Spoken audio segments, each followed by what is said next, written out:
Veo personas de 48, 50, 52 años como personas de 60. ¿Crees que estamos normalizando que esta falta de movilidad, esta pérdida de fuerza, esté llegando mucho antes en la vida? Se está aceptando vivir menos tiempo de calidad y más tiempo aún con problemas de fuerza, problemas de flexibilidad, problemas de salud. Sin duda es una combinación fatal, ¿no? Vivir más, pero vivir lo peor. Diego Morales, un entrenador especializado en el trabajo con personas mayores, nos cuenta que hemos confundido descanso con sedentarismo y normalizado la pérdida de fuerza, masa muscular e independencia como si fuera parte inevitable de la edad, y no lo es. No envejecemos porque sumamos años, sino porque dejamos de movernos. Entonces, ¿se debería realmente perder la movilidad y la capacidad de ejercer fuerza? ¿O es que lo tenemos ya muy normalizado y por eso lo estamos aceptando como parte de ese envejecimiento? La falta de ejercicio físico que desprende un montón de ramas que afectan a la salud en general, a la salud cognitiva, incluso que afectan a la nutrición que una persona tiene, y que ahí se va haciendo una rueda que empieza a girar. Ese fuese el punto de inflexión en tu vida, que estás destinado a partir de los 30 años a que empiece el deterioro. En esta conversación vamos a hablar de lo que nadie te dice sobre la sarcopenia, la pérdida de funcionalidad, el impacto del entrenamiento en la salud cerebral, metabólica y sexual, y cómo el músculo, lejos de ser solo algo estético, es uno de los pilares más importantes para la longevidad y la independencia.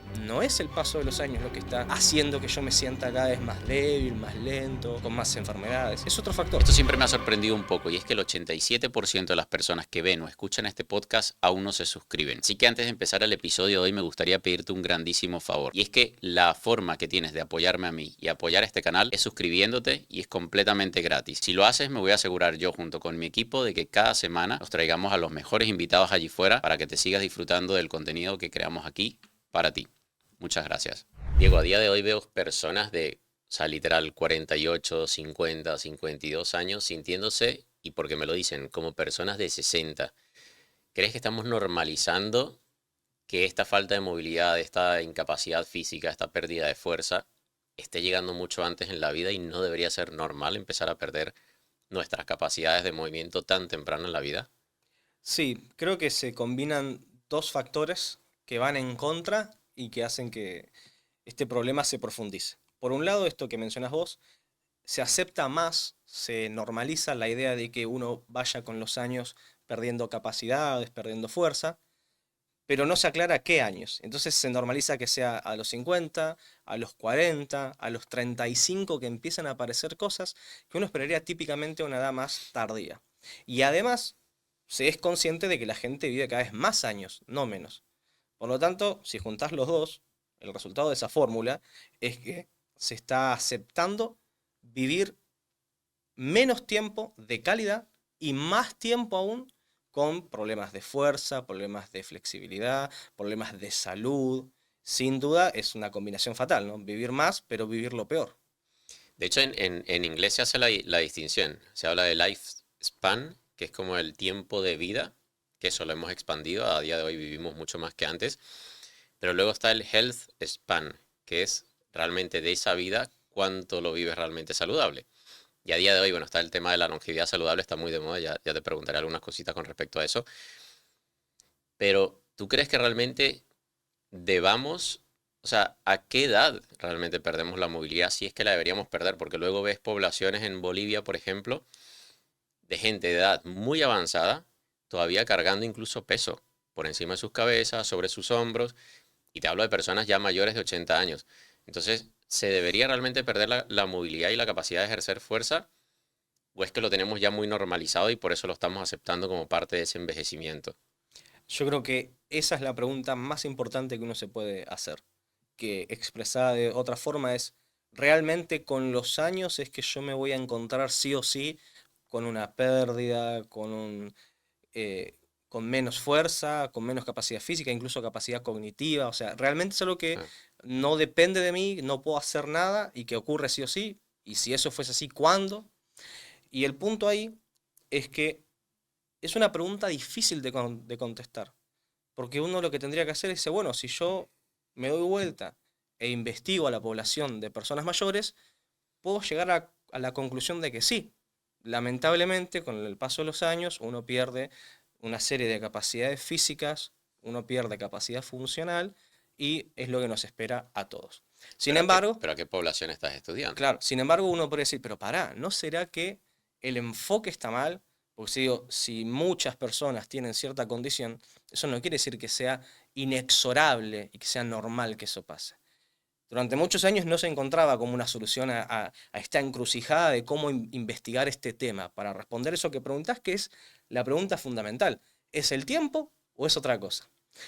Un ejemplo muy bueno para investigar esto que se encontró es, ¿y si miramos a la población de deportistas máster, o sea, personas que siguen compitiendo hoy en día al más alto nivel deportivo, pero que lo hacen con 60, 70? ¿Y qué pasa cuando miramos eso? Dice, bueno, obviamente el récord de distancia, por ejemplo, el récord de correr 100 metros en el menor tiempo posible a los 25 años, a los 30 años, es 1. Y obviamente el mismo récord para la categoría máster es más bajo. Pero ¿cuánto más bajo es? Porque ahí estaríamos comparando a dos personas que, aunque tengan diferente edad, siguen entrenando al máximo posible, por algo tienen récords. Entonces es la única manera de aislar el factor paso de los años de todo el resto. Obesidad, inactividad física, falta de ejercicio puntualmente, sistematizado. Y cuando hacemos eso, la imagen que encontramos es, por un lado, sorprendente y por otro lado, alentadora, esperanzadora. Porque los récords, aunque caigan, caen muy poco. ¿Y por qué caen? Si la persona sigue haciendo ejercicio, sigue alimentándose bien, sigue descansando bien, cae por el paso de los años.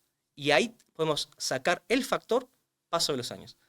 Realmente, la caída de rendimiento, la caída de fuerza, de velocidad, que deberíamos esperar con el paso de los años, es mucho menor de la que vemos en la población general. Por lo tanto, no es el paso de los años lo que está haciendo que yo me sienta cada vez más débil, más lento, con más enfermedades. Es otro factor. Y ese factor, esto todavía sigue explorándose como siempre, pero parece ser claramente la falta de ejercicio físico que desprende un montón de ramas que afectan a la salud en general, a la salud cognitiva, incluso que afectan a la nutrición que una persona tiene, y que ahí se va haciendo una rueda que empieza a girar. Pero no parece ser el paso de los años, porque los deportistas máster demuestran que si alteras esos factores como si fuera una investigación, pero en el mundo real, en el paso de los años te reduce el rendimiento muy, muy poco. Claro, por eso te preguntaba de que depende de qué población estés analizando, la realidad cambia completamente. Y claro, cada vez estamos frente a una población cada vez más enferma, más envejecida, y pues obviamente sí, a medida que va pasando el tiempo y estamos cada vez peor, obviamente siempre te va a parecer de que, bueno, esto es normal, de que la población termine a cierta edad con esa pérdida de movilidad, pérdida de masa muscular, etcétera. Hay un reel con el cual yo estoy súper en desacuerdo, que ha viralizado en muchas ocasiones, que habla de que a partir de los 30 años empiezas a perder, creo que es un 1% de masa muscular, no sé si es por año, por década, en fin, de que habla como que ese fuese el punto de inflexión en tu vida, que estás destinado a partir de los 30 años a que empiece el deterioro. Entonces, claro, luego ves gente en la calle que dice, no, es que, que ya estoy en los 30, y se excusan en la edad. Y te encuentras luego personas súper jóvenes, de 40, 50 años, que ya se ven como ancianos a sí mismos. Entonces, ¿qué es lo que está sucediendo y qué es lo que diferencia a esa población de atletas máster que todavía tienen movilidad, tienen fuerza, tienen capacidad física, de esa población que no, que la está perdiendo en el camino y mucho antes de tiempo? Sin duda, la mejor comparación que uno puede hacer es decir, bueno, vamos a buscar a un grupo de personas que tenga 40 años y que no haga ejercicio.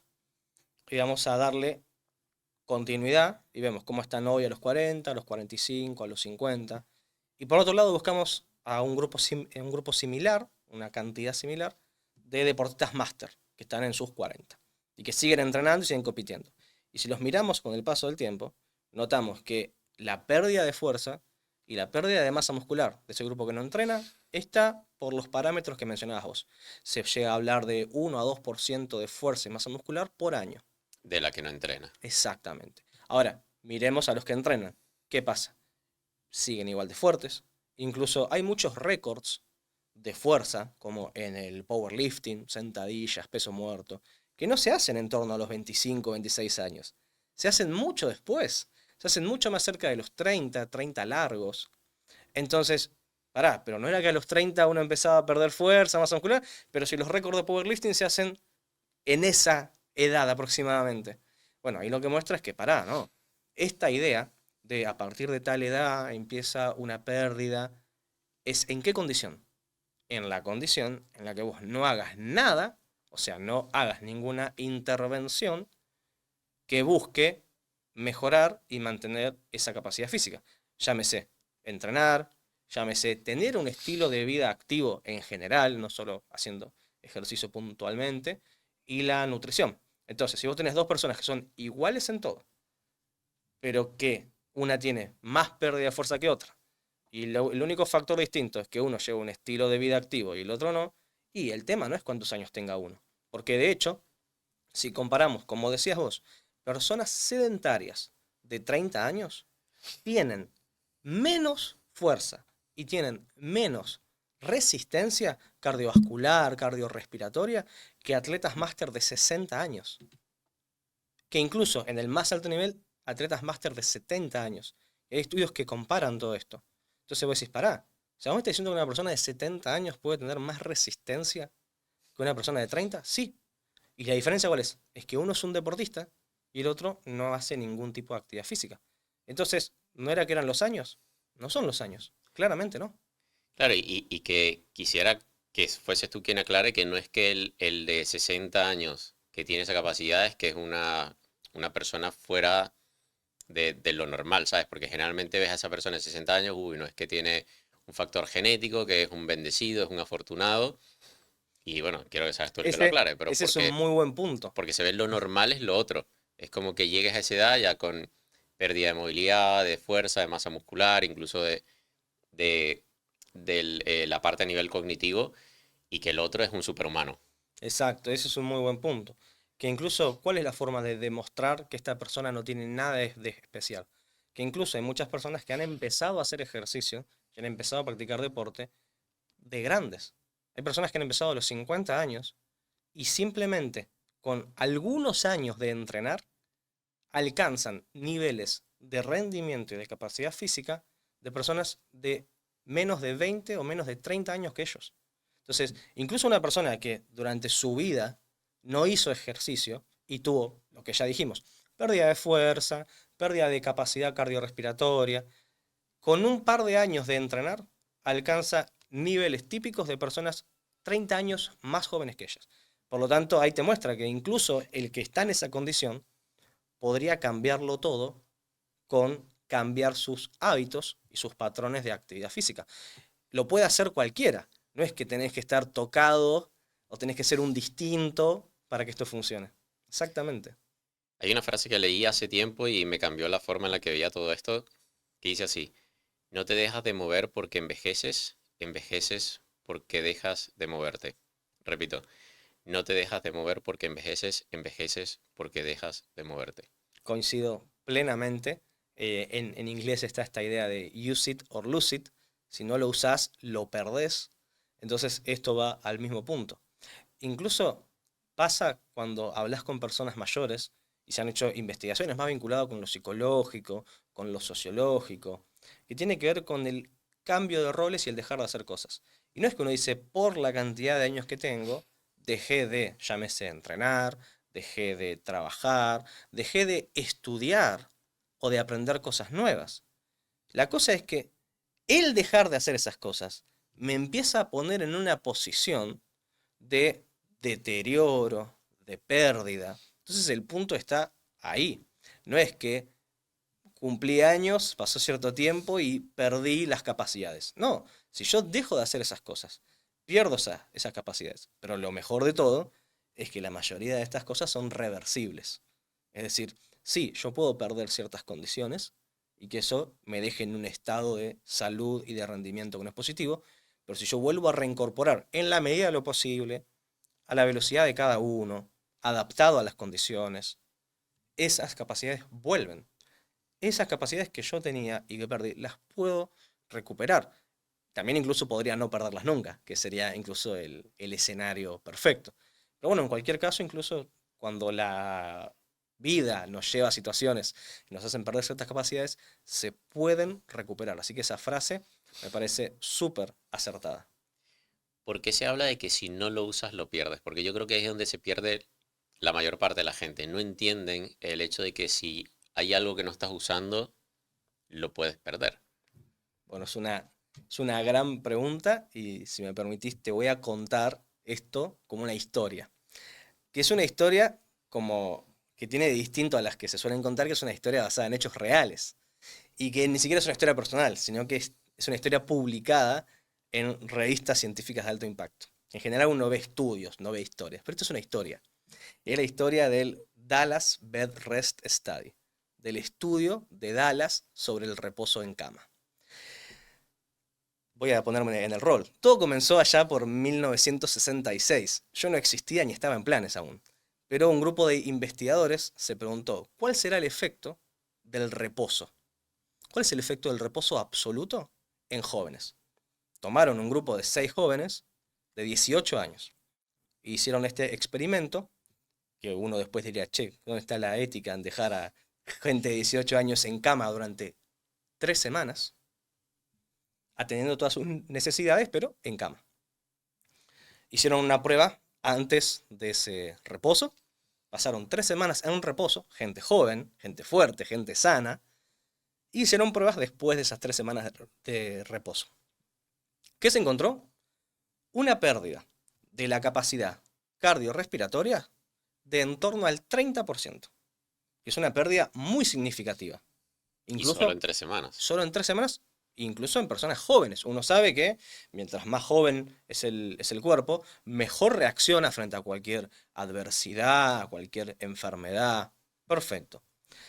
Ese estudio fue muy importante. Todavía parece que no se vincula con las personas mayores, pero ahora viene todo eso. Este estudio fue muy importante y al marcar efectos tan negativos de hacer reposo, cambió incluso las prácticas de la medicina respecto del uso de reposo en pacientes con enfermedades. Hasta esa época, cualquier enfermedad grave, hablemos por ejemplo de una persona que tuvo un problema cardíaco, realizó una operación, una intervención, ¿y qué hace? Reposo. Y hasta ese momento el reposo era absoluto. Después de ver que en personas jóvenes 3 semanas de reposo causaban efectos muy negativos a nivel cardiovascular, los médicos, ¿qué es lo que dijeron? Pero pará, yo quiero que la persona que acabo de operar de algo cardiovascular se mejore. Si simplemente por dejarla en reposo voy a hacer que empeore más, y de ahí se empezó a hacer lo que se llama la deambulación precoz. Por eso, actualmente, en todos los centros de salud, después de una operación, el objetivo es siempre que el paciente se mueva lo más rápido posible. Incluso tengo casos de personas cercanas que se han hecho intervenciones cardiovasculares. El mismo día, a la tarde, ya se empezaban con hay que sentarse, hay que empezar a tratar de incorporarse, y al otro día hay que empezar a caminar. ¿Pero qué pasó? ¿No era que el reposo? No, porque se sabe que solamente ese reposo va a hacer que tu capacidad cardiovascular baje. Y si tu capacidad cardiovascular baja por eso, no te vas a rehabilitar nunca, porque es el juego este que va, ¿no? No me muevo esperando que me recupere, pero si no me muevo, no me recupero. Y voy a estar en ese círculo. 1966 fue eso. 18 años tenían, súper jóvenes. Algo que nunca pasa. 30 años después, los investigadores fueron a buscar a las mismas 6 personas. Tenían en torno a 20 años, ahora tienen 50 años. 30 años de envejecimiento, diría uno, ¿no? ¿Y qué se hizo? Se evaluó su capacidad de fuerza y de resistencia en esa edad, los 50 años. ¿Qué se encontró? Obviamente, como era de esperarse, su capacidad era menor. Su capacidad cardiovascular era menor que cuando tenían 20 años. La pregunta es ¿cuánto menor? Porque habían tenido por 3 semanas un 30% casi de pérdida. Bueno, la pérdida cardiovascular estuvo en torno al 15%. O sea, vamos con el titular. Esta investigación encontró que 3 semanas de reposo a los 20 años causaron más efectos negativos a nivel cardiovascular que 30 años de envejecimiento. Algo que es absolutamente sorprendente y que tiene muchos disparadores. Y que allí da validez a la frase que te decía, ¿no? Envejeces porque dejas de moverte. Y de hecho, a día de hoy en los Estados Unidos hay muchos expertos que ven el envejecimiento como una enfermedad.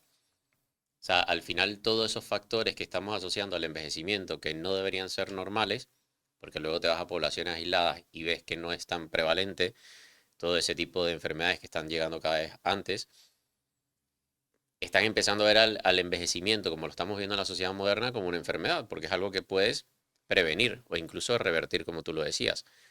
Entonces, yo creo que el problema está en saber lo importante y lo necesario que es el movimiento para tener una salud y sobre todo para sostenerlo a largo plazo. ¿Cuándo sería el mejor momento para empezar a entrenar? Bueno, Ojo, esa para tener pregunta, esa longevidad que estamos buscando con exacto. movilidad, fuerza, etcétera. Esa pregunta incluso se puede seguir contestando con algunos detallitos extra de estas investigaciones que te mencioné. Porque yo te dije, bueno, 3 semanas de reposo causaron esa pérdida. Y estos chicos de 18 años, en 1966, ¿pudieron recuperar eso? Sí. ¿Cuánto tardaron? 8 semanas.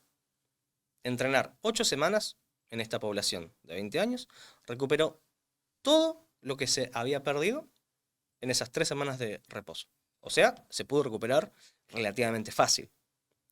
Y ahí se ve claramente esto que mencionabas antes vos, de que si no se usa, se pierde. Estos jóvenes de 20 años perdieron su capacidad cardiovascular por no usarla, pero en 8 semanas la pudieron recuperar. Y estos mismos jóvenes, haciendo un pasaje en el tiempo después de 30 años, habían perdido por el paso de los años menos capacidad física. Pero en ese mismo estudio hicieron otra intervención para ver si podían hacer que recuperen la misma capacidad física. Que es lo que habían perdido el 15%. Exacto. Entrenaron durante 6 meses y recuperaron la misma capacidad cardiovascular que tenían a los 20 años. Qué locura. 6 meses de entrenar normal, o sea, no hicieron nada raro, no fue un protocolo especial, no fue la nueva fórmula del HIIT, para nada. Entrenaron. Está el protocolo ahí y es extremadamente sencillo. Entonces, ahí vemos que si perdés algo a los 20 años, lo podés recuperar muy rápidamente. E incluso si el paso de los años, de 30 años de envejecer, te hace perder capacidad física, porque claramente estos sujetos no eran deportistas ni nada por el estilo, eran personas normales que vivían su vida y no estaban vinculados con el deporte. En 6 meses recuperaron el mismo nivel que habían tenido a los 20 años. 6 meses nada más. Entonces, ya sea que te quieras cuidar a los 20 o a los 50 o cuando sea, porque este estudio va a tener algunas cositas más para decirnos después, podés recuperarlo. ¿Y cómo lo podés recuperar? Rápidamente y de manera sencilla, sin tener que buscar ningún protocolo extraño. Yo siempre digo, tanto con la nutrición como con el ejercicio, no necesitamos descubrir ninguna intervención nueva. Ya sabemos lo que hay que hacer. El problema es otro, es que Bueno, no pero es que eso, sabemos cómo hacerlo sostenible. no, y que eso en las redes sociales a día de hoy no vende. Si tú hablas, si tú le dices a una persona, no, tienes que entrenar con un protocolo sencillo 3 veces por semana, David, es que yo me aburro. Exacto. Entonces, claro, siempre estamos acostumbrando a la gente a la novedad, a cambiar constantemente. Y lo típico que te preguntan, seguramente a ti también como entrenador, es Diego, ¿y cuándo cambió el entrenamiento? Yo siempre les digo, siempre les muestro el caso de Arnold Schwarzenegger, más allá de que usó y abusó de esteroides anabólicos, quitándose a un lado, sigue haciendo entrenamientos muy similares a lo que hizo en su época de culturista. No se va a inventar nada nuevo, pero eso nuevamente no vende de cara a las redes sociales. Entonces es un problema, yo creo, para la sociedad a partir, o sea, sobre todo esta nueva generación de redes sociales que no quiere hacer lo que hace todo el mundo, que quiere hacer algo distinto. Total. Y es un problema que pasa con la nutrición también, ¿no? Con la nutrición y sobre todo creo que la nutrición en particular genera más de este fenómeno de identidad, de formar parte. Entonces yo Sí. ya no soy un ser humano que se nutre, soy el Keto, nombre que la dieta tiene, claro. Sí, exactamente. la gente, es brutal porque la gente, ahora que lo dice, la gente se identifica con la dieta. Exacto. Soy vegano, de hecho en algún momento Miguel Camarena esto lo comentó en redes sociales. Él dijo, yo ya no quiero etiquetarme por la dieta. O sea, no soy keto, no eres keto. Tienes una alimentación pues que seguramente te lleva a una dieta muy baja en carbohidratos, lo que siempre le digo a la persona. Ah, pero esto es una dieta cetogénica y yo no. Es una dieta muy baja en carbohidratos, pero va a depender de tu estilo de vida que puedas meter más o menos carbohidratos. Depende también del objetivo que se busque. Exactamente. Pero es Y brutal pasa, eso, que la gente se identifica con lo que está comiendo, con lo que hace o con lo que es. Si yo te pregunto, Diego, ¿qué eres? Seguramente me dirás, bueno, soy entrenador o soy divulgador o soy... Son etiquetas que nos ponemos. exactamente. Lo que sucede es que muchas veces al incorporar la etiqueta, pasa también con el ejercicio, uno siente que cada ataque a la etiqueta es un ataque a uno mismo. Entonces digo, no, en realidad, por ejemplo, en las personas mayores, no me pasa con las personas mayores, me pasa con las personas que trabajan con personas mayores. Y es esto, en las personas mayores es muy común la práctica de la natación como actividad física. De hecho, el subtítulo del libro, ¿no? La Es- natación... exacto. ¿cómo es que dice el subtítulo? La caminata y la natación no son lo que las personas mayores necesitan. Que de Yo, alguna yo, yo manera... metería también por allí, que era una de las preguntas que te iba a hacer, el yoga. Y yo recuerdo a mi madre al principio, ella hacía pilates y yo le decía, mamá, pero tienes que entrenar fuerza. Hijo, pero yo hago pilates. Y yo ya, no, está fenomenal. No estoy diciendo aquí a la gente que nos escucha que es que el pilates es malo, que la natación es mala o que el simple hecho de caminar es malo. Pero bueno, ya tú lo dirás, hace falta un poco Exacto. más. Ese es el punto a lo que iba con esto de la identidad. Entonces, cuando vos generás una identidad con la actividad, o incluso con la actividad que vos brindás, imagínate, yo doy clases de natación para personas mayores, al generar esa identidad lo que pasa es que si yo tengo alguna consideración, algún punto para marcar, bueno, me parece que si miramos, por ejemplo, el efecto osteogénico que tiene la natación, es decir, el efecto que tiene sobre nuestros huesos, cómo nuestros huesos responden a esa práctica, vemos que desde ese punto de vista no parece ser la mejor actividad que uno puede hacer. Seguramente, y incluso hay muchos estudios que lo muestran, es súper positivo la práctica de, por ejemplo, natación para la salud cardiovascular, para la salud respiratoria, incluso para mejorar la movilidad de las personas mayores. Pero, ¿qué pasa cuando hablamos, por ejemplo, de la salud ósea, la salud de los huesos? Y bueno, en un entorno como el agua, nuestro cuerpo básicamente percibe que pesa menos. Entonces, sobre nuestros huesos hay menos tensión que hacen los músculos. Y si hacen menos tensión, los huesos, como tienen mecanorreceptores, receptores mecánicos, entonces se estimulan menos.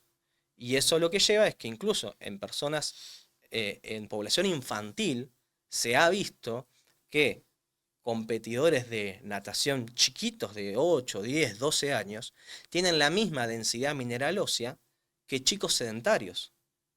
Wow. Y claro, porque un chico competitivo de natación pasa muchas horas adentro del agua. Y si ya sabemos que incluso los astronautas cuando viajan tienen que hacer sí o sí ejercicio, porque si no pierden su salud ósea, el ambiente del agua es una mini versión, una versión chiquita de estar en el espacio, donde la gravedad es menor, los huesos se tensionan menos contra los músculos y los mecanorreceptores de los huesos responden menos. Pero esto no es un ataque a la natación, no es que la natación es mala, no, no es mala, es buenísima. Y si te gusta, excelente, no lo sueltes, porque es lo fundamental para la adherencia a esas prácticas.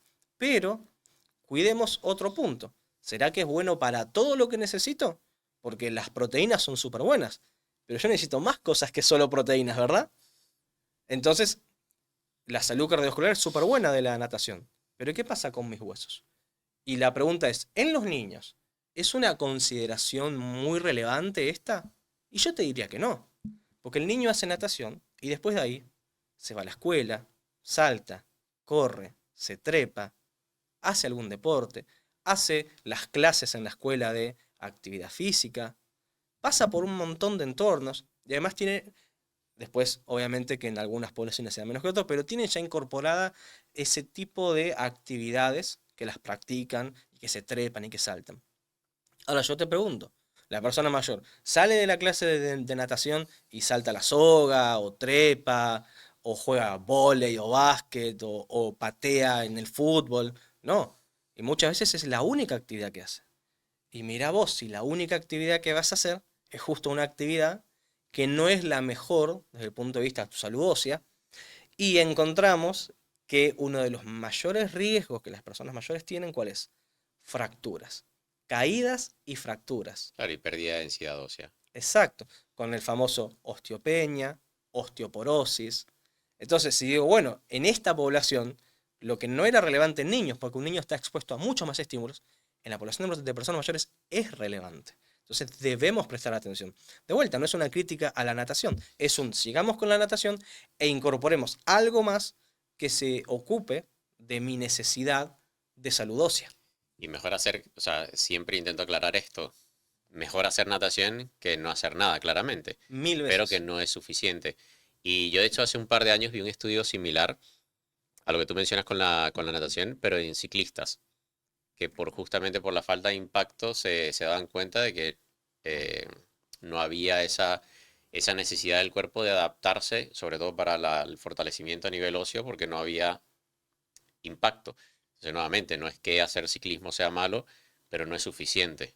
Exactamente. Hay varias investigaciones sobre ese tema, incluso una de ellas yo la menciono como ejemplo cuando hablo en el libro de esa parte, ¿no? De cómo diferentes actividades afectan a la salud ósea. Y el ciclismo es otra de esas actividades donde no hay impacto. Y al no haber impacto, puede haber un fortalecimiento muscular, un fortalecimiento del sistema circulatorio, que está buenísimo, pero no hay un fortalecimiento de la parte ósea, de los huesos. Entonces, así como bien decís, la natación y el ciclismo son dos actividades con muchos beneficios, pero que no estarían trabajando lo que necesitamos o no nos dan el estímulo que necesitamos para la persona mayor. Y esto se ve con deportistas incluso. Si vos tomás a un grupo de deportistas de alto nivel competitivo y tomás artes marciales mixtas, rugby, básquet, fútbol, natación, ¿qué es lo que es? Los deportistas competitivos de natación son los que menor densidad mineral ósea tienen de todos los otros deportistas. Wow. Son el último punto de esa escala que hace así. ¿Pero no crees que es porque el impacto está mal visto? O sea, ¿no te da la Sí, sensación de que la natación es lo mejor porque no hay impacto? exactamente. Ese es el punto. ¿Y qué tan necesario? Porque yo quiero aquí que la gente entienda que el impacto, porque era lo que tú decías, o sea, los huesos y sobre todo las articulaciones necesitan del impacto. Bueno, hay estudios fascinantes sobre esto de cómo una persona con cierta degradación a nivel articular la pones a correr y en muchos casos, bueno, dependiendo de la patología obviamente, pero en muchos casos mejora, porque justamente necesita tanto el hueso y las articulaciones el movimiento y el impacto para fortalecerse y desarrollarse. Sí, este es un momento perfecto para muchas veces dar un paso al costado y mirar desde otra perspectiva. Es decir, vamos a hacer el esfuerzo de por un minuto salirnos de la narrativa en la que estemos y dar un paso al costado. Y es decir, bueno, a ver, si yo me preocupo por la salud de una persona, tengo que reconocer que el organismo que la persona tiene responde a estímulos. Entonces, si yo me preocupo por ciertos tejidos y ciertos órganos, lo que debo hacer es estudiar y conocer cuáles son los estímulos frente a los cuales responden positivamente y negativamente. Entonces digamos, bueno, en la persona mayor, ¿qué me preocupa? Me preocupa su masa muscular, me preocupa su masa ósea, sus huesos. Perfecto, vamos a la parte de biología ósea. ¿Cómo responden los huesos frente a los estímulos? Y esto lo conocemos muy bien porque en el nacimiento pasa. Los bebés cuando nacen tienen poca formación ósea, tienen más formación de cartílagos y todo lo que serían tejidos preóseos, que luego se desarrollan. Pero ¿qué pasa si, por la razón que sea, por ejemplo por una enfermedad degenerativa, esta persona no empieza a utilizar su cuerpo? Esos huesos se atrofian y no se llegan a desarrollar por completo. Y una persona que sí empieza con el desarrollo, empiezan a osificarse todos esos huesos. Y se osifican, o sea, reciben los minerales que necesitan porque se los usa. Entonces, en ese uso, en ese recibir tensiones constantemente, es donde los huesos van tomando forma. Incluso nuestros huesos tienen la forma que tienen por las tensiones que reciben. En la parte de los huesos de la pierna, en el fémur, podemos ver que al costado del cuerpo tenemos como pedacitos de huesos que sobresalen hacia afuera. Y ahí es justamente donde se inserta, donde se atan nuestro músculo glúteo. El glúteo hace fuerza en esa parte del fémur y le crea, literal, vamos a decir, le crea una protuberancia ósea, que es funcional, que es necesaria para que funcione. Una persona que no caminó nunca, por una enfermedad o por lo que sea, no desarrolla nunca esa protuberancia ósea. Tiene un hueso distinto. No tiene esa parte, porque esa parte solamente ocurre si la usás. Entonces, eso nos muestra que los huesos son un órgano importantísimo que tienen comunicación con un montón de partes de nuestro cuerpo, fundamentales para la salud, y que responden frente a un estímulo súper claro, que son las tensiones mecánicas. Entonces, si yo le doy tensión, que dicho afuera del cuerpo es lo que vos mencionabas perfectamente, que es impacto, si yo le doy impacto, el hueso responde. Obviamente, como todo, el impacto debe ser dosificado. Necesito una cierta cantidad de impacto para que el órgano frente a eso responda positivamente. Si yo me paso de impacto, el hueso no se puede adaptar y puede provocar alguna lesión, fractura, etc. Pero eso es un caso que no nos preocupa porque cualquier intervención de la que hablemos nosotros siempre la estamos hablando en el contexto de en la dosis correcta.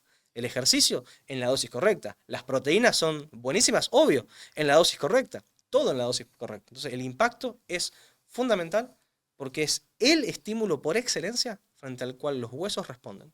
Pero ¿por qué ahora tenemos que dosificar el estímulo cuando te vas a esta población aislada que te hablaba yo de Bolivia y se pueden sacar muchos más ejemplos y ves a una persona de 86 años que se mueve más que una de 60 o de 50 en la población moderna y no está dosificando, o sea, no está pendiente de que tiene que entrenar X cantidad de días, X cantidad de tiempo? En la alimentación pasa lo mismo. A día de hoy estamos midiendo todos cuando tenemos una población moderna mucho más enferma que nuestros ancestros y antes no había nutricionistas, nadie medía nada, nadie pesaba la proteína ni la comida. Me encanta el punto que marcás, es un punto que yo comparto mucho, tratando de volver, digamos, a las bases evolutivas de dónde surgen nuestros comportamientos, sobre todo aquellos vinculados con la salud. Me encanta el punto que marcas y nos invito a todos a pensar así. Veamos, tenemos una población que no dosifica nada y que hace lo que hace y se mantiene sana. Y otra que tiene un gran número de enfermedades. ¿Qué cosas distinguen a esa población? Por ejemplo, como decís, en Bolivia, en la montaña, hay un pueblo que todos los días se carga peso en la espalda y sube de acá a allá, hace lo que tiene que hacer, bárbaro. ¿Cuántas veces por día suben? Me decís, bueno, yo fui, charlé con ellos, me dice que todos los días suben 10 veces. ¿Hay alguien que suba a esa montaña 30 veces por día? Probablemente no. Todos suben 10 veces. ¿Cuántas veces por día comen? No hacen 6 comidas, hacen 2. Perfecto. ¿Hay alguien que haga 6?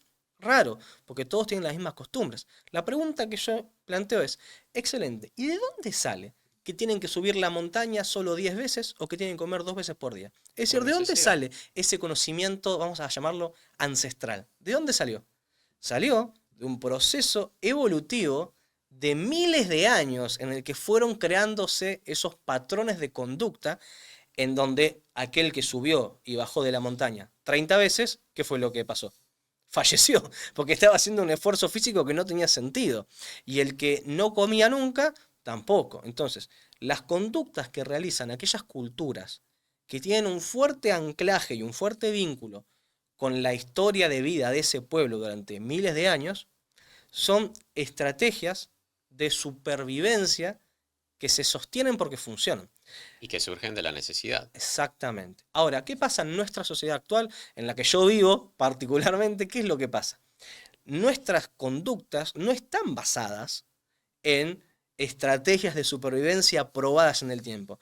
Están basadas en los estímulos que recibo de la sociedad en la que estoy, que tiene influencias económicas, políticas, sociales, culturales, etc. Entonces, cuando tu estilo de vida no se basa en estrategias evolutivas probadas durante miles de años, vos lo que necesitas sí o sí es incorporar mecanismos de defensa que en otro contexto no lo necesitas. Siempre hablamos, por ejemplo, de la tribu Hadza que está en África. Perfecto, no tiene ningún estímulo que condicione sus conductas que no sean aquellos que te hacen sobrevivir. Nosotros hacemos muchas cosas, por ejemplo, hacemos podcasts que no forman Claro. parte de la supervivencia, pero forman parte de nuestra vida. Bueno, forma parte de la supervivencia, pero desde otro punto de vista. Exacto. Pero no, por ejemplo, ya que mencionas las tribus Hadza, claro, allí ves cuando las mujeres, por ejemplo, que se mueven en torno a unos 14.000 pasos, los hombres en torno a unos 16.000, pero no lo hacen a día de hoy como ves en las redes sociales, motivados por simplemente querer una mejor condición El física. NEAT y Es, cumplir con eso. claro, es una necesidad, lo hacen por supervivencia. Si no se mueven esa cantidad, probablemente no consiguen agua, no consiguen Exacto. alimentos. Ahora, yo necesito caminar 16.000 pasos por día para conseguir alimentos, agua, techo. No. Entonces, primero, desde ese punto de vista, mis estrategias para la supervivencia son otras. El tema es que las que yo tengo y las que la sociedad tiene no han sido desarrolladas y probadas evolutivamente durante miles de años. Incluso la manera de vivir que tengo yo es radicalmente distinta de la que tenían mis padres. Y no fue hace mucho que mis padres tenían la misma edad que tengo yo. Entonces, en un mundo que cambia tanto, necesitamos estrategias distintas. Obvio que es válido decir, ¿sabes qué? Junto mis cosas y me voy para la tribu Hatsa. Es válido, se puede hacer. No sobreviviríamos mucho tiempo, yo creo, en esas condiciones. Pero, como no lo hacemos y no lo vamos a hacer, necesitamos, y por ahora no vamos a cambiar el planeta, por lo menos en este momento particular, necesitamos incorporar estrategias nuevas, que implican muchas veces dosificar la nutrición, dosificar el ejercicio. Pues, imagínate, sacamos el celu y decimos, ¿qué querés comer? Y tenemos miles de opciones en un instante Y te llega aquí en 20 minutos. y tienen esa versión turbo que en menos de 15 minutos tú puedes tener cualquier cosa acá. ¿Y cómo luchas contra eso? Necesitas estrategias de conducta específicas, al menos a nivel poblacional. Porque si bien es cierto que hay muchas personas que luchan contra eso y hacen dieta keto y les funciona, otros que dicen, no, yo consumo todo con moderación y les funcionan, y otros que hacen, no, yo no consumo absolutamente nada de eso y yo tengo una dieta súper estricta y funciona. A nivel poblacional no parece funcionar. ¿Por qué? Porque las tasas de obesidad y las tasas de enfermedad son cada vez más altas. Entonces necesitamos estrategias frente a eso y en las personas mayores funciona igual. ¿Por qué los de las tribus Hadza, si no se enfrentan a ninguna enfermedad infecciosa o a ningún trauma específico, llegan tan bien a una edad mayor? Porque mantienen esas mismas estrategias. Como nuestro entorno es otro, necesitamos otras estrategias para sobrevivir y para llegar a esa edad. Yo comparto plenamente con vos esta ironía de decir, ¿por qué hay que dosificar todo? E incluso digo, los entrenadores, y yo trabajo como entrenador, los entrenadores nos creemos mucho más de lo que somos. ¿Por qué? Porque creemos que si no hay un profesional de la actividad física, entonces no debe ser practicada. Porque ¿cómo va a andar cualquiera por las redes sin estudiar diciendo que hay que hacer ejercicio? ¿O cómo hay que hacer ejercicio? A ver, durante millones de años nadie nos indicó cómo hacer ningún Y nos ejercicio. fue bastante bien. Nos fue y llegamos hasta acá. La cosa es, teniendo en cuenta todo esto, ¿no? La gente se muere por no hacer ejercicio, no por hacer ejercicio. Entonces, en este contexto, volverse loco y rasgarse las vestiduras, guarda que alguien que no es licenciado o doctorado en actividad física osó decir algo sobre actividad física. A ver, la gente necesita decir eso y me parecería absurdo limitar que incluso puedas darle un consejo a alguien, decirle, che, loco, practica un poquito de actividad física que te va a hacer bien. Después que hay condiciones médicas y patologías que necesitan de un tratamiento específico, sin dudas. Pero los entrenadores estamos para desarrollar estrategias que permitan hacer mejor actividad física, no para preguntarnos si la punta de los pies va mirando para la derecha o para la izquierda en la sentadilla y si el ángulo de la polea es 15 grados o no. Todos esos son detalles ínfimos que no cambian en nada la problemática actual, que es que las personas no hacen actividad física y que incluso si lo miras en las personas mayores, las tasas de inactividad física son más altas. Es muy raro encontrar países donde las tasas de actividad física de la persona mayor no sean las más bajas de toda la población, tomando niños, personas no mayores, personas mayores, todo. Entonces, sin duda, el problema está en que no necesitamos ver cuál es la mejor actividad física, necesitamos empezar a hacer actividad física. Sí, moverse y yo estoy totalmente de acuerdo contigo. Yo creo que muchos profesionales de la salud, de la nutrición, del entrenamiento, se creen imprescindibles cuando es totalmente lo contrario. O sea, son completamente prescindibles. El problema está en que como el entorno no nos exige el alimento correcto, no nos exige el movimiento, no nos exige el estímulo a la actividad física, pues obviamente ahí es donde entra el papel del entrenador, de la aplicación, del guía que te permite pues, buscar dentro de ese mundo moderno, dentro de ese contexto moderno, la incomodidad y el estímulo. Entonces allí es donde es interesante, obviamente, de trabajos como lo que haces tú, o trabajos como lo que hacen cientos de miles de entrenadores allí fuera, pero porque el contexto lo amerita. Exacto. Nuestro Pero, contexto nos exige estrategias que no están presentes en civilizaciones o pueblos que tienen otro entorno. Bueno, adaptémonos al entorno y encontremos estrategias. Pero guarda con el ego y no creamos que somos la profesión más importante del planeta Tierra o de la historia. Y esto va para todos. O sea, reconozcamos que tenemos un rol importante, pero porque tenemos un entorno desfavorable. claro, Si el entorno fuera otro, nuestro trabajo incluso no tendría sentido. Imagínate ir a una tribu Hadza y decirle, bueno, yo soy profe de actividad física. ¿Qué hace estás este flaco acá? caminando, claro, hoy caminaste menos de 14.000 pasos, hay que subir los pasos. Ellos lo caminan o lo hacen por una necesidad.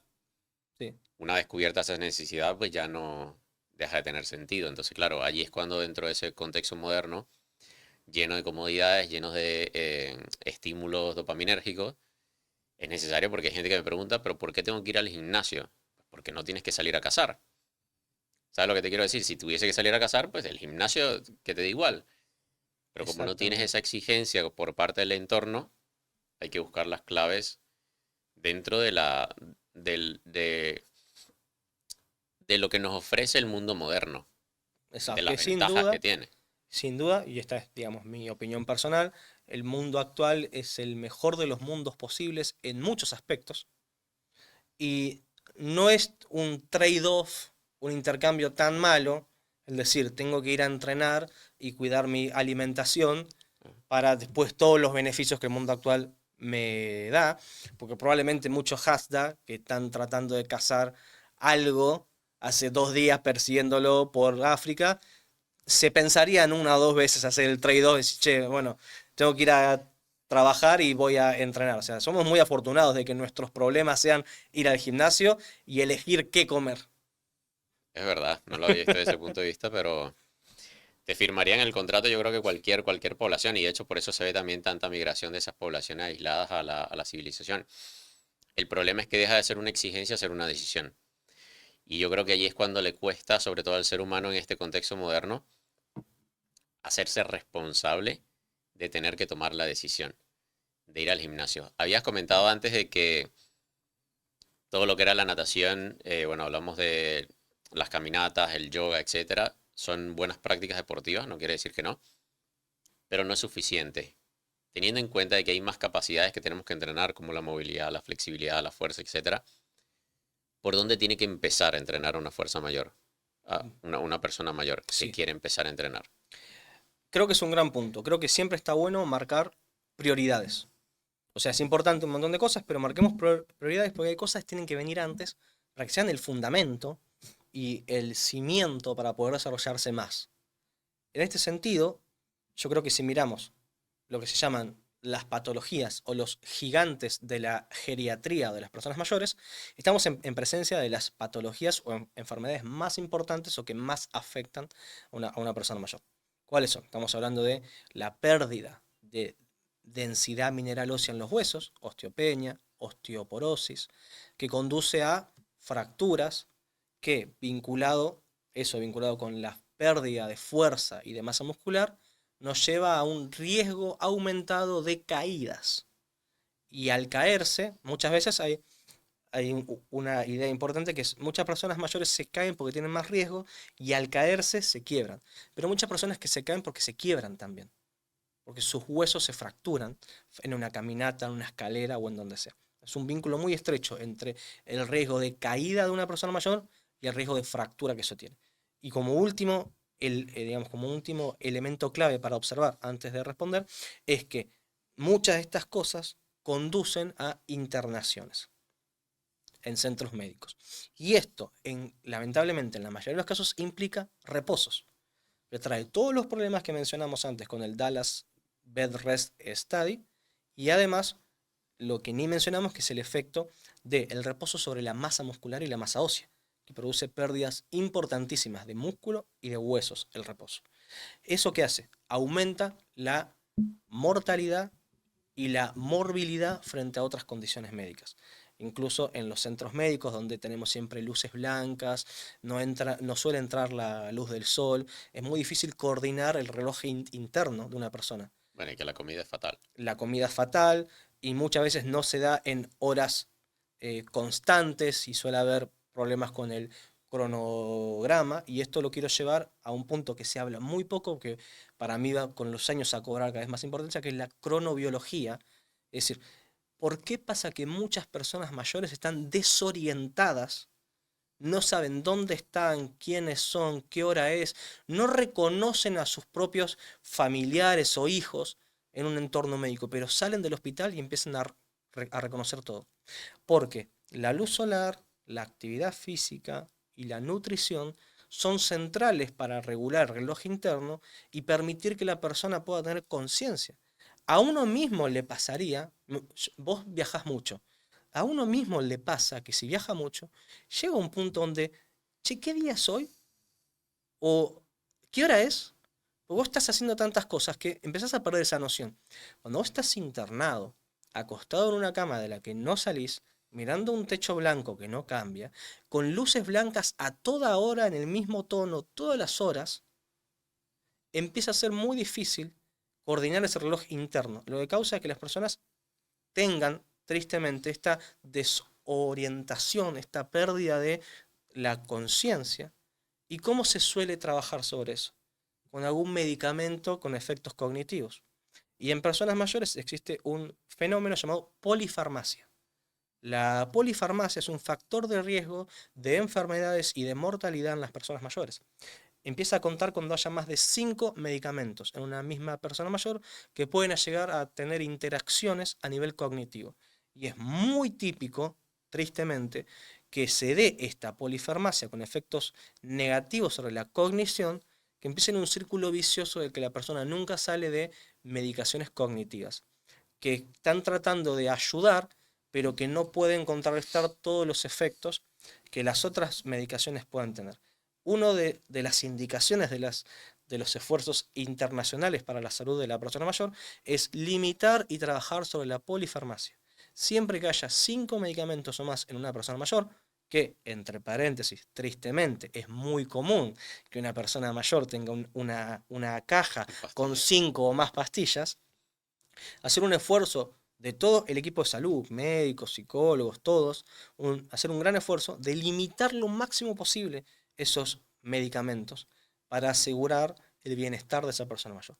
Incluso en personas no tan mayores. Sí, ni hablar, pero imagínate lo que son las personas mayores, donde el deterioro cognitivo puede ser mucho más profundo, más avanzado y más difícil de recuperar. Entonces, en ese sentido queda claro que el escenario es salud ósea, salud muscular, y para el riesgo de caída, fractura, internación, mortalidad, equilibrio.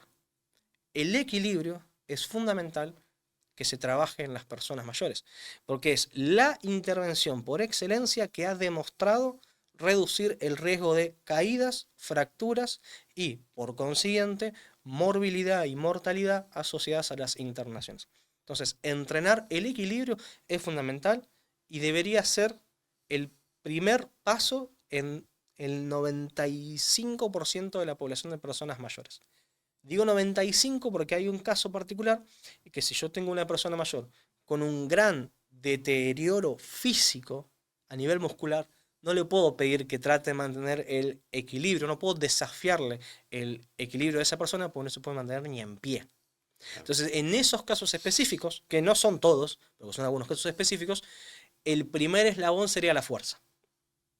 En ese caso específico, cuando hay una limitación motriz, física, tal que no me deja ponerme en pie, trabajos de fuerza. Primer paso. ¿Entrenando la fuerza no trabajas el equilibrio igual? Sí, hay un efecto de transferencia positiva entre entrenar la fuerza y el equilibrio. Pero lo que sucede es que una vez que vos alcanzás un nivel de fuerza mínimo, que te permite ponerte de pie, levantarte de una silla, caminar por algunos metros, ya la fuerza deja de tener un efecto tan grande en el equilibrio. Y ahí ya necesito y acá podemos vincularlo con la teoría del ejercicio, digamos, necesito especificidad. Si yo quiero mejorar al máximo el equilibrio, necesito entrenar el equilibrio. ¿Por qué? Porque hay personas que tienen la fuerza muscular necesaria para sostener su cuerpo, pero que todos los sistemas vinculados con la ubicación espaciotemporal, con las extremidades del cuerpo, en el sistema que nos permite estar en equilibrio, se ven afectados. Entonces, en la mayoría de la población el primer paso es equilibrio, porque hay que evitar que la persona mayor se caiga. En el caso específico que ni siquiera te puedas poner de pie, es primero la fuerza, y una vez que ya puedes ponerte de pie y caminar, el equilibrio, porque si bien la fuerza tiene muchos beneficios, en las investigaciones, la intervención, cuando comparas una contra otra, que más ha mostrado reducir el riesgo de que una persona mayor se caiga, es el entrenamiento específico del equilibrio.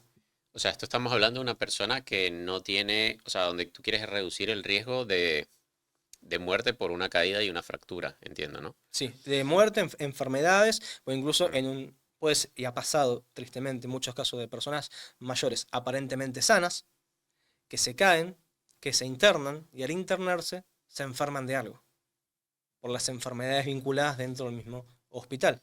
Bueno, y no te parece, te lo iba a comentar antes, pero no te parece curioso de que justamente donde a uno lo internan para recuperarse, te esté aislando completamente de factores fundamentales para la salud de un ser humano, del sol, el contacto con otros seres humanos, de la comida densa en nutrientes. O sea, básicamente te están aislando de todo lo que te va a permitir esa recuperación. Obviamente lo hace todo más cuesta arriba. Sí, coincido con vos. Primero me gustaría aclarar que de ninguna manera es una crítica total al enfoque generalmente clásico del enfoque médico, que sin duda funciona y ha demostrado en una variedad enorme de patologías y enfermedades, ha demostrado su efectividad muy clara, sin, digamos, sin perjuicio de eso, creo que en algunos aspectos se perdió este enfoque que mencionábamos antes, el enfoque evolutivo con bases biológicas, en donde no solo importa una intervención puntual que yo pueda hacer, sino el entorno en el que estoy haciendo esa intervención. O sea, se perdió de foco el entorno y su rol en el organismo. Es el típico clásico en donde el bosque fue tapado por el árbol. Yo quería ver todo, pero me enfoqué tanto en el árbol que perdí el bosque. Y esto suele pasar, por ejemplo, pasa constantemente. Me enfoqué tanto en que la persona mayor pueda regular tal aspecto en su sangre que está un poquito alto y me perdí del organismo de la persona mayor y cómo está sufriendo por internación.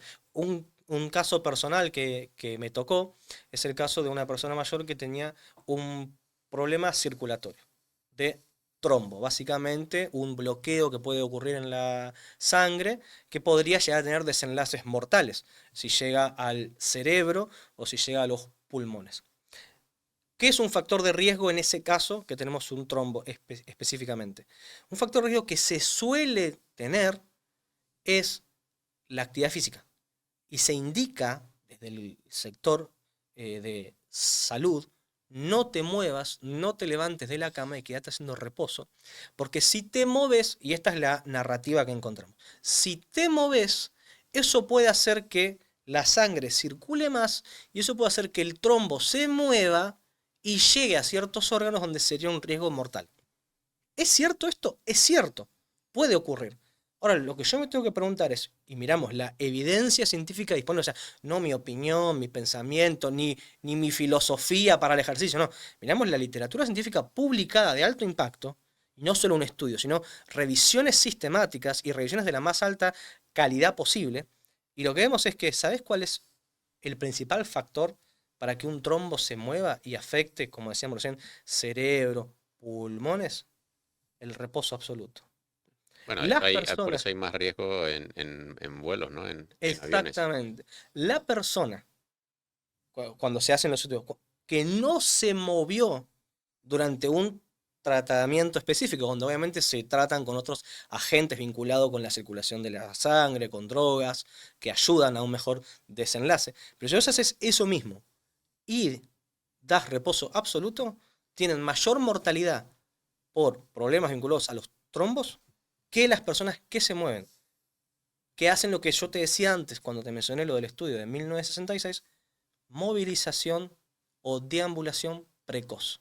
A mí me ha pasado de tener que discutir con médicos en una persona cercana, donde la indicación era no se mueve hasta que este valor en sangre, vinculado con la coagulación de la sangre, hasta que no se mueva al valor que yo necesito, no se levanta de la cama, ni para ir al baño, ni para ir al baño. En donde yo planteo y digo, a ver, hay revisiones sistemáticas acumuladas de muchos años. En Argentina, puntualmente, el hospital alemán ha publicado artículos sobre este tema. O sea, ni siquiera es que no es una idea que está en China o en Estados Unidos. El hospital alemán ha publicado sobre esto y se han hecho revisiones de tipo Cochrane, que son el nivel metodológico más alto que existe en ciencia. Entonces, yo tenía una pila así de más de 10 revisiones sistemáticas, todas sin objeción, mostrando que el reposo absoluto tenía más riesgo de mortalidad que la deambulación precoz. Y mira lo que te digo, deja que el paciente se levante a ir al baño por lo menos. Por lo menos, que estamos hablando de 1 metro, 2 metros. La respuesta, ¿sabes cuál fue? El protocolo del hospital me dice que tengo que hacer esto. Si yo lo pongo de pie antes, me agarro un gran lío legal. Aunque estoy de acuerdo con vos que la literatura científica no dice eso. Y es que en cualquier circunstancia, yo creo que lo peor que puedes hacer es inmovilizar a la persona. En cualquiera, salvo que corra mucho riesgo, lo que tú decías, que realmente el ponerse de pie o el moverse implique un riesgo que lo lleve a un desenlace fatal. Pero es que en cualquier condición... Claro, existen lo que se llaman, justo estábamos trabajando sobre esto hace poco, lo que serían las contraindicaciones absolutas al ejercicio, que son una lista que no tiene más de 20 ítems y son bien específicos. Entonces, en esos casos, pero son contraindicaciones mientras se está controlando algo. Claro. Ahora, lo que deberíamos hacer nosotros es respetar eso, pero en general me parece que es sano, después cada uno que se maneje como quiera, cada enfoque personal, sobre todo con la salud de uno, ¿no? Pero me parece sano respetar eso sin dejar de ser escéptico de cualquier indicación de no moverse. O sea, tenés que moverte hasta que se demuestre lo contrario. En caso de duda, movete. A menos que se demuestre, más allá de toda duda razonable, como hacen en la justicia, a menos que se demuestre, más allá de toda duda razonable, que el ejercicio, y ni siquiera te digo entrenar, que levantarme de la cama, dar 2 pasos y acostarme sea negativo, a menos que se demuestre, me levanto de la cama y doy 2 pasos. Porque debería llamarnos la atención y despertarnos el mayor de los escepticismos, que la solución a lo que me está pasando sea quedarme quieto. Más allá del equilibrio, una vez solucionado el problema del equilibrio, la recomendación sería entrenar la fuerza. Exacto.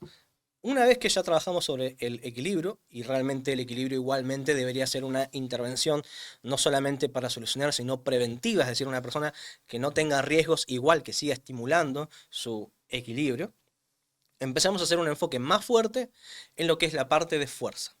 Y la parte de fuerza muchas veces se malinterpreta con que estamos diciendo literal, bueno, anda, levanta pesas, levanta lo máximo posible. No, el caso de fuerza es cualquier movimiento que yo haga en el cual mi músculo se estire y se contraiga. Puede ser levantarse y sentarse, puede ser empujar algo, Claro, y traccionar adecuado a la algo. capacidad física de la persona en las Exacto. condiciones que esté actualmente. Pueden ser pesas, bandas elásticas, botellas, puede ser mi propio peso corporal, o sea, hay 1000 alternativas. Entonces, cuando yo digo fuerza, estoy queriendo decir mover el cuerpo y que un músculo se estire y se acorte. De la manera que sea, con el implemento que sea, al ritmo que sea, cada uno, lo único que me importa es hacer algo que mueva mis músculos. Ese sería el enfoque principal. Obviamente, ¿a qué me lleva después? A levantar más peso. Cuando tú hablas entonces de ese entrenamiento de fuerza, entendiendo que simplemente buscar el estímulo a nivel muscular, ¿de qué estamos hablando? ¿De de cuántos días, de cuánto tiempo se le debería dedicar en una persona mayor. Excelente. Respecto de todo esto que sería como la dosificación o la cantidad que uno hace de algo, tenemos estudios que muestran que simplemente entrenar una vez por semana en personas sedentarias trae muchísimos beneficios para la salud. Sin embargo, no hay por qué quedarse con el límite mínimo, ¿verdad? Ese no debería ser en general el enfoque, a menos que sea necesario. El enfoque debería estar en torno a entrenar 3 a 4 veces por semana. 2 funciona, 1 funciona, pero deberíamos apuntar a 3 a 4 veces. Los entrenamientos de fuerza pueden durar de 20 a 40 minutos sin problemas. O sea, yo no necesito entrenar una hora y media, 2 horas, en absoluto. Simplemente con intervenciones de 20 a 40 minutos, en las cuales yo hago en torno a 4 a 8 ejercicios, en donde no me concentro en dar la mayor variedad de ejercicios posibles, sino encontrar aquellos 4 o 5 que la persona aprenda a hacer relativamente fácil, que le salgan relativamente bien, que los disfrute, porque eso es importante, hacer un ejercicio, un gesto que no la estés pasando bien, que no te sientas cómodo, no tiene sentido. Entonces, si yo encuentro 4 o 5 ejercicios que te salen, que te sentís cómodo, empezamos a avanzar. La cantidad de trabajo que uno debería hacer específicamente ahí, si yo te pido, vamos a hacer 20 repeticiones de sentadillas o 20 repeticiones de banco plano, lo que va a terminar pasando es que en la repetición número 12 ya estás en otro lado. Estás pensando en otra cosa.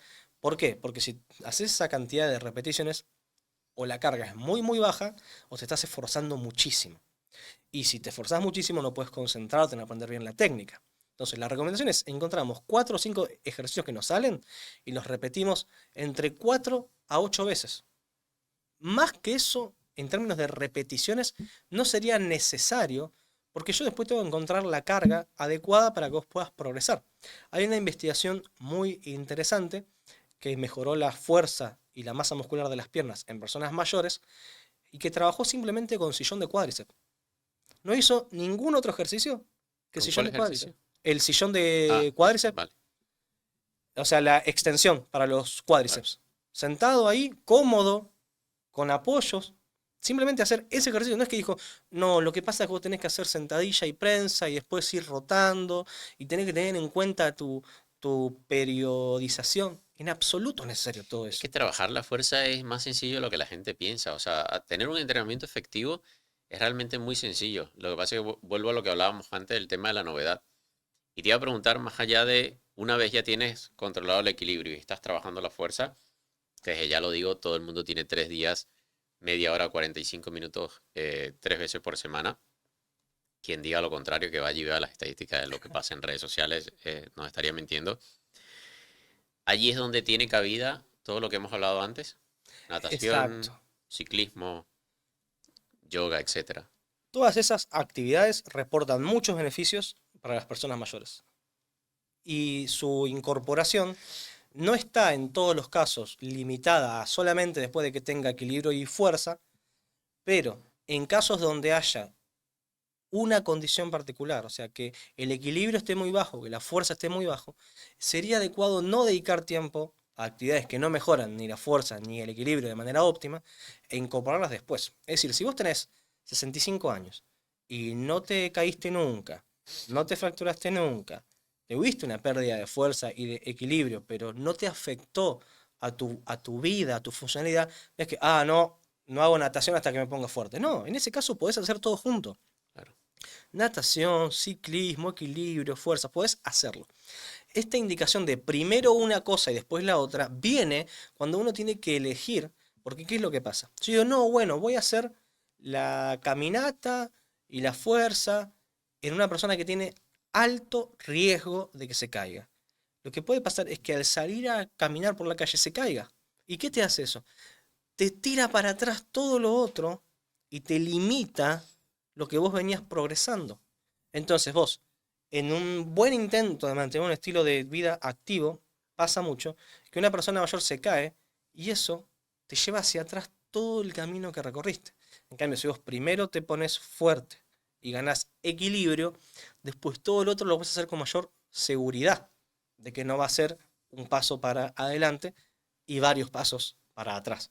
Pero una persona aparentemente sana, podemos hacer todo junto. No es que tengo que dejar de hacer la natación o el ciclismo, nada por el estilo, incluso todo lo contrario. Pero en los casos donde sí hay riesgo, es más adecuado empezar primero con equilibrio y fuerza. Mi madre a sus 60 años con su entrenamiento de pilates, propiocepción, equilibrio y todo lo que tú quieras, para que uno vea también de que le puede pasar a cualquiera, le puede pasar a un niño, nos puede pasar a uno, le pasó a mi madre a a sus 62 años creo que tenía, se cayó y se destrozó la cara, pero es porque también disminuye la capacidad de reacción que tiene una persona.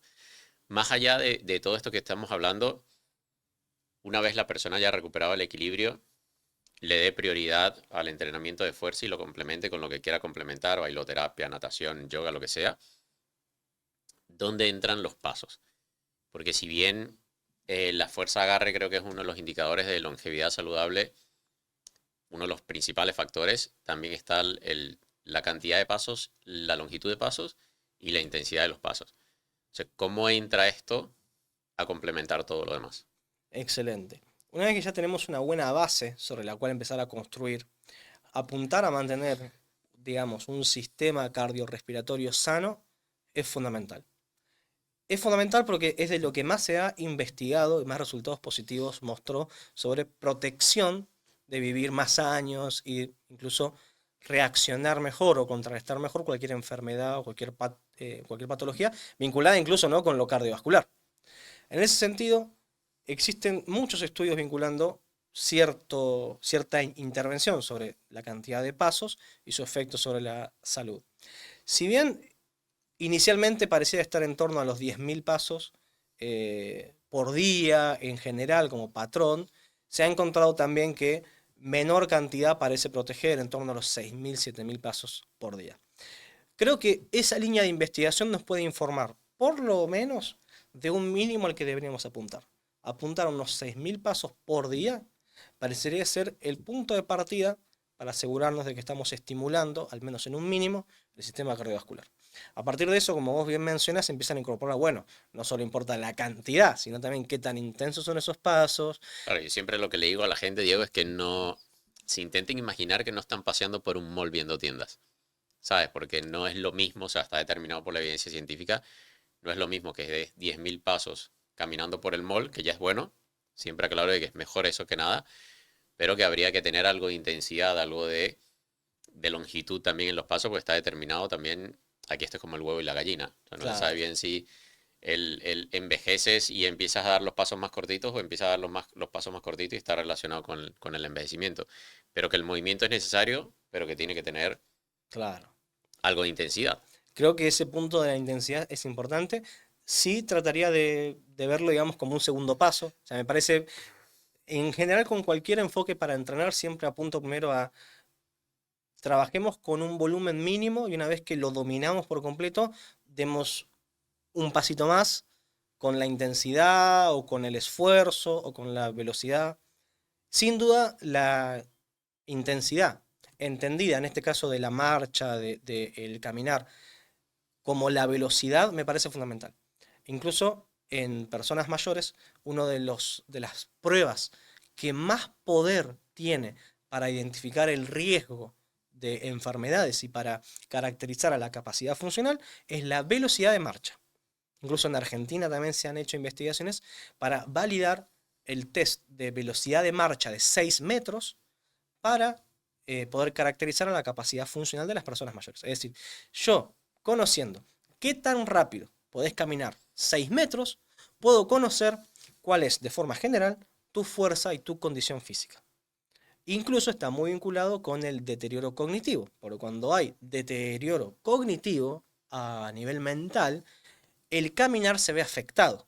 Se ve afectado porque el caminar es una actividad muy compleja, muy difícil a nivel neurológico, y que no nos damos cuenta porque nos sale fácil, pero cuando hay alguna patología mental, instantáneamente se ve como recuperar el patrón de marcha es muy difícil, o al menos mucho más difícil de lo que uno pensaría.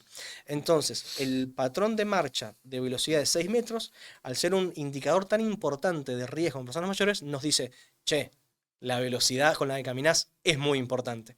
Así que, como decís vos, apuntar a caminar a la mayor velocidad posible de cada uno, sostenible según esa distancia. Bueno, si voy a caminar 1 kilómetro será una distancia, si camino 5 será, perdón, será una velocidad a la que marcho, si camino 5 kilómetros será otra velocidad, pero siempre la mayor velocidad posible. El ejemplo que me gusta dar está vinculado con el entrenamiento de fuerza, donde también hay sumo para dar un tip más que me parece muy útil.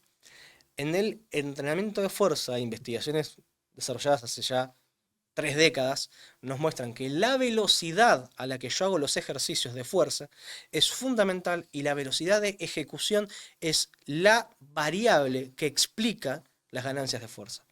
Y gano cantidades distintas de fuerza si levanto normal a que si levanto lo más rápido posible para esa carga.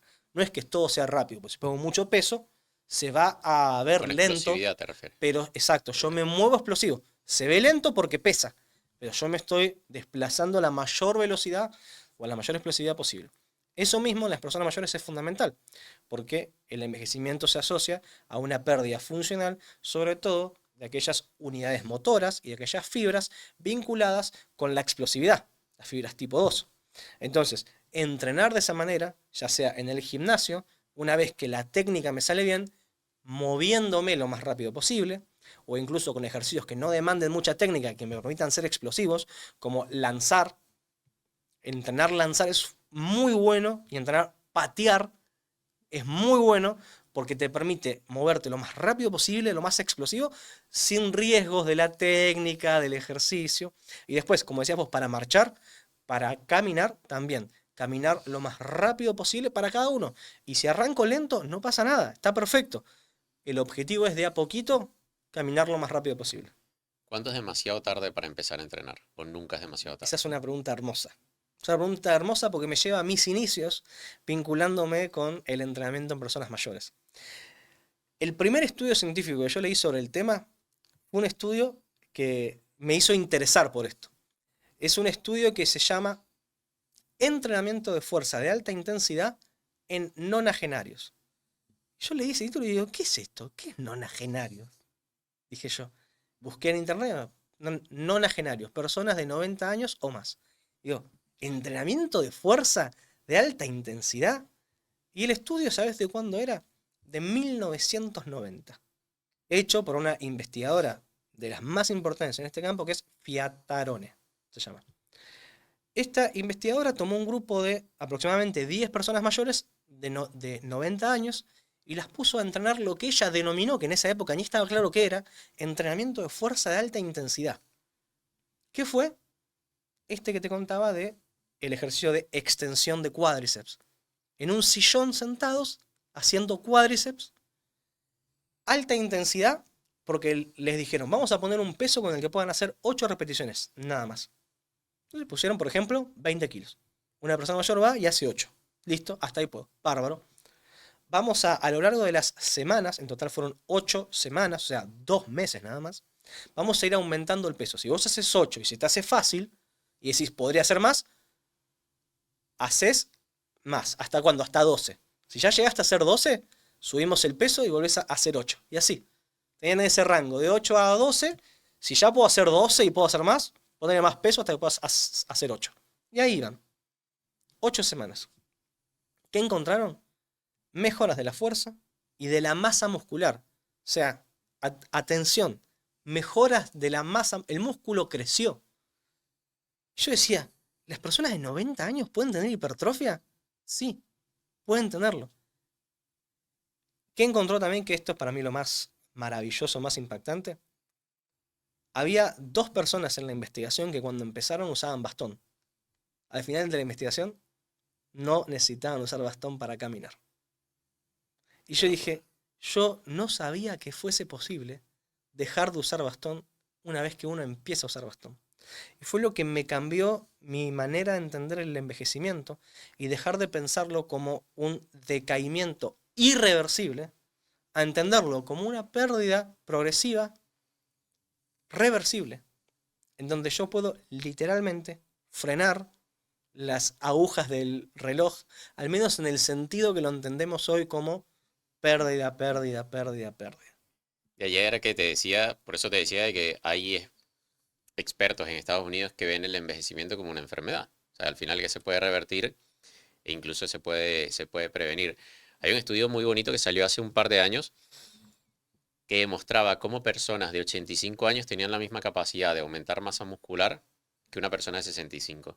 ¿Crees entonces que no hay algo tal como es muy tarde para empezar? No tiene ningún tipo de sentido pensar que sea muy tarde para empezar.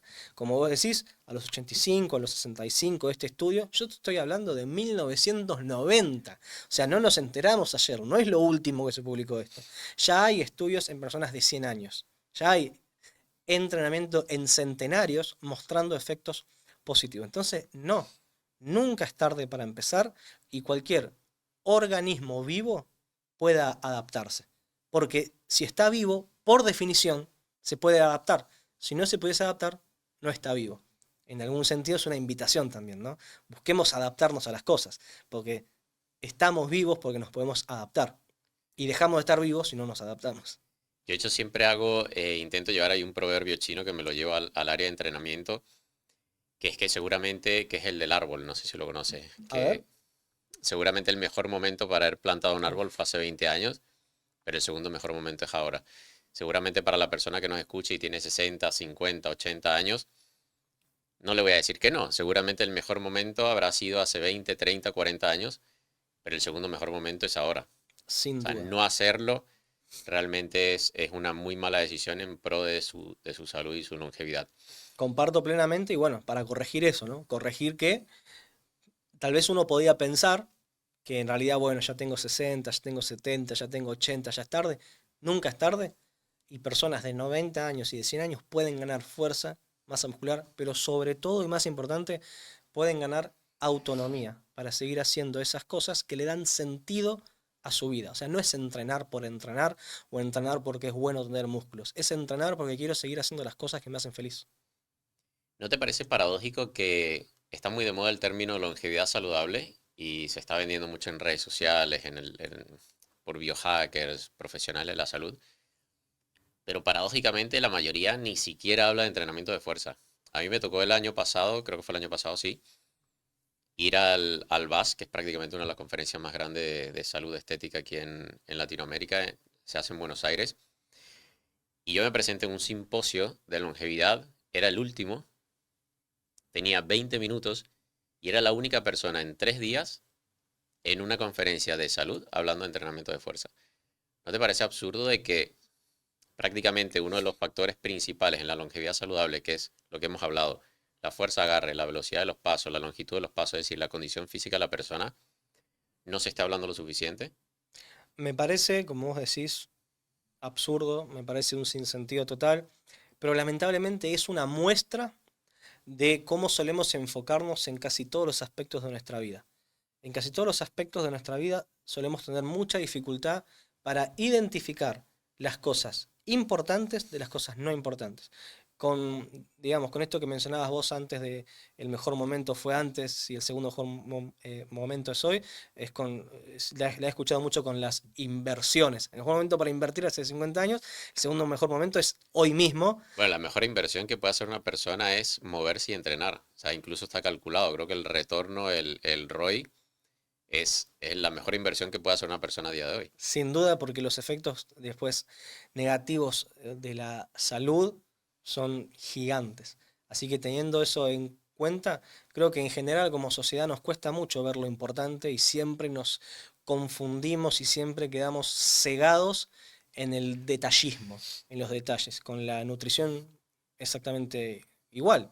Decimos, bueno, a ver cuál es la última pastillita, la última molécula que me va a dar la solución para todo. Decir, che, y las otras moléculas más importantes, los carbohidratos, las grasas, proteínas, ¿no? Y así pasa con todo nos distraemos. Entonces es un esfuerzo muy grande el que tenemos que hacer por dejar de buscar el detalle y empezar a concentrarnos en lo verdaderamente importante. Las cosas que, como se suele decir también, ¿no? Ese 20% que explica el 80% de los resultados. ¿No piensas que nos cuesta tanto ver lo importante porque tenemos aversión a la incomodidad? O sea, nos cuesta, porque al final el entrenamiento es incómodo. O sea, yo creo que para ti, para una persona que entrena, tanto para mí, es incómodo, o sea, es una decisión. Yo siempre le digo a la gente que ni siquiera a Cristiano Ronaldo le motiva a entrenar todos los días. O sea, incluso el mejor de los deportistas allí fuera tiene que enfocarse en que lo tiene que hacer porque le corresponde hacerlo. ¿No crees que porque es justamente vivimos en un mundo dopaminérgico y tenemos aversión a enfrentarnos a lo incómodo? Es probable que sea un gran factor eso de la incomodidad. Yo creo que también es muy importante, tal vez incluso más personal, pero creo que es muy importante el sentido de las cosas. Yo creo que encontrar sentido a entrenar porque me hace bien es un camino errado. Es un camino errado porque la salud y el bienestar son conceptos muy blandos, muy vagos. Esta es una idea que hay un nutricionista que sigo bastante, Agustín Guarna, que presenta muy claramente, o sea, la ilusión de entreno por salud. No está claro qué es y claramente no funciona, porque todo, o sea, no hay nadie que diga entrenar no es salud. Sin embargo, la mayoría de la población no entrena. Y particularmente siento que cuando hay otros sentidos, entrenar es mucho más fácil. Por ejemplo, cuando el sentido de entrenar es que voy siempre a entrenar con mi amigo, con mi hermano, y se volvió parte de mi día. Ya no digo, uff, hay que ir a entrenar, sino que lo miro y le digo, uff, hay que ir a entrenar. Pero estamos yendo juntos. ¿Y el sentido cuál es? Que nos reímos, que la pasamos bien, que compartimos. Entonces se vuelve parte de la vida y el sentido no es entrenar por salud. El sentido es entrenar porque me gusta, porque lo disfruto, porque es el compartir. Si seguimos buscando entrenar por la salud, es como buscar invertir por la plata y no vas a llegar a ningún lado. Hay un empresario acá en Argentina que recuerdo que dijo, el empresario que se levanta todos los días pensando cómo hago plata, está complicado, está perdido completamente. O sea, yo me levanto todos los días diciendo, ¿cómo hago para hacer crecer esto? ¿Cómo hago para crear algo? Y todo eso trae plata. Entonces, la salud viene por hacer las cosas que hay que hacer, pero la salud no es la zanahoria que persigo porque es una muy mala zanahoria para perseguir. Hay que perseguir darle sentido a nuestras vidas. Algunos será ser el mejor jugador de fútbol de todos los tiempos, otro será pasar un buen momento con la gente, otro será romper un récord, pero el sentido es más importante que la salud, creo, para que sea sostenible. Mira, ahora que hablas de eso, a mí me gusta mucho hablar en las charlas y en las conferencias de propósito. Yo convencí a mi madre que entrenara fuerza, demostrándole de que ella necesitaba estar fuerte para poder cuidar a mi sobrina. Es decir, yo le dije, mi hermana te quiere en Chile para que la ayudes a cuidar a tu nieta. No la conocía todavía. Y yo le dije, si tú no tienes fuerza, si tú no tienes capacidad, si tú no tienes movilidad, mi hermana se va a sentir insegura. A la semana mi madre estaba entrenando fuerza ya, pero porque tenía un propósito. Y el propósito era poder cuidar a su nieta. Entonces yo creo que está faltando el propósito del por qué entrenar más allá de ese concepto vago de quiero tener salud, que luego está totalmente distorsionado, por lo que te decía, porque siempre te vas a comparar con la población general que cada vez está peor. Entonces como el consuelo, bueno, por lo menos no estoy tan mal como Pablo, como Pedro. Exacto. Coincido Sí, plenamente con vos y creo que el propósito que yo le llamé esto de buscar sentido es el eslabón fundamental. mira, las industrias farmacéuticas, o sea, la industria farmacéutica a día de hoy, o sea, con lo que más factura es justamente con un montón de enfermedades que se podrían prevenir con el entrenamiento físico. ¿Por qué crees que no se está promoviendo el entrenamiento físico como se debería, teniendo en cuenta de que cada vez vamos peor como sociedad? Bueno, cada día se promueve más el, el ejercicio físico comparado con años previos, pero porque cada día parece ser más necesario porque no encontramos solución a esta problemática de salud. Sí es cierto que muchas otras intervenciones, por ejemplo, farmacológicas, tienen mucha más tracción y alcance y fuerza, porque Claro, pero sí, te pongo el caso de la depresión. O sea, sí, hay un montón de estudios que demuestran de que el ejercicio físico es incluso más efectivo que ciertos antidepresivos. Yo las veces que lo he comentado me caen encima un montón de psicólogos y profesionales de la salud. ¿Por qué no se está promoviendo el ejercicio físico? ¿Por qué no sales tú del psicólogo con una prescripción que diga moverte 20 minutos todos los días en la naturaleza? sí, yo comparto esa inquietud. Creo que el modelo de negocio los aspectos farmacológicos es mucho más claro y está mucho más trabajado. Creo que el enfoque comercial de ofrecer ejercicio como la solución para muchas cosas, que comparto plenamente, investigaciones que literalmente han comparado entrenar versus terapia psicológica o versus farmacológica y han encontrado beneficios iguales o mejores en la práctica de ejercicio, pero sin duda el enfoque de vender ejercicio es mucho menos claro. Claro. Pero bueno, No paga. no, o al menos no paga tanto, pero en cualquier caso es cuestión de trabajar más y es cuestión de encontrarle el enfoque comercial, no solo por hacer plata, sino para alcanzar a la mayor cantidad de gente, o sea, comercialmente ayudar a la mayor cantidad de personas. O sea, el enfoque farmacológico tiene más años, ¿verdad? Hace más años que se está trabajando y se invierte mucho más en el enfoque farmacológico que en el otro.